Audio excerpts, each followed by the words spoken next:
Hey, hello. My name is Harald, broadcasting from the Netherlands. Thank you for watching.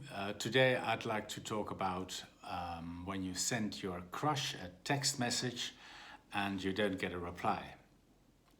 Would you worry? Would you send at some point another text after getting no reply? Another text with a question mark, preferably, so that you'd have to get an answer. I've done it in the past, but I wouldn't do it again. Because just imagine the other person receiving the second message and thinking like, oh, I'm getting a message again? This one is desperate. And you don't want that, because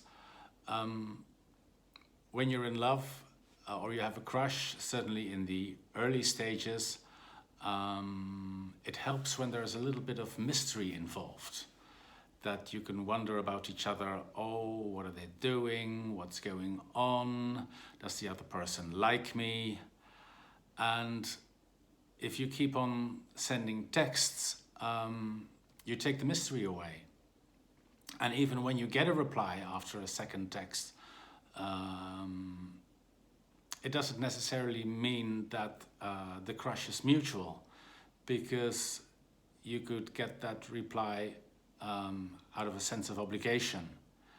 And if you still don't get a reply after a second text, you might feel even more insecure or sad about the situation, or embarrassed maybe even.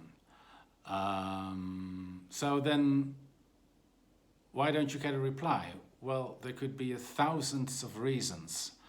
The person could be in a meeting, the telephone was ringing at the moment that the message was received.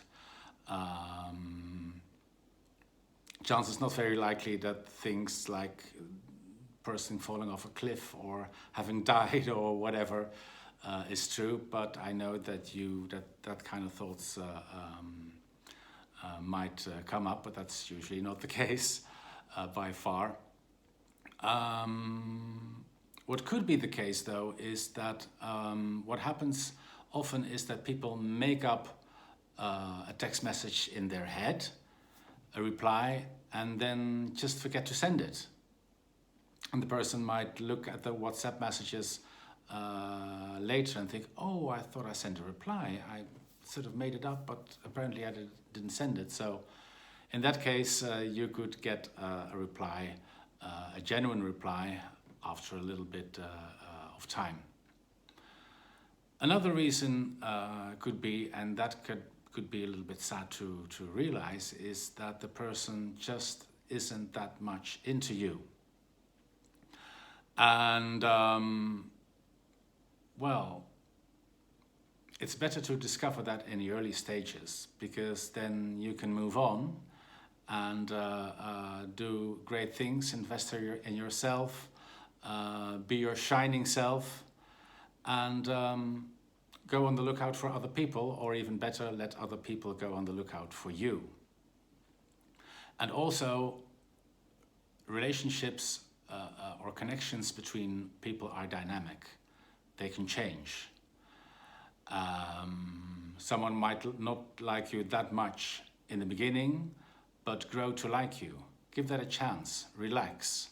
Just don't overfeed them with text messages or too much attention in any forms. And just accept that the person might not be that much into you, and things will turn out well with this person or somebody else. Just invest in yourself. Actually, there is a nice romantic comedy drama about this subject. It's called He's Just Not That Into You. It's with Jennifer Aniston and Bradley Cooper. It's from 2009, and it might be a nice watch. That was it for today. Thank you very much again, and see you next time.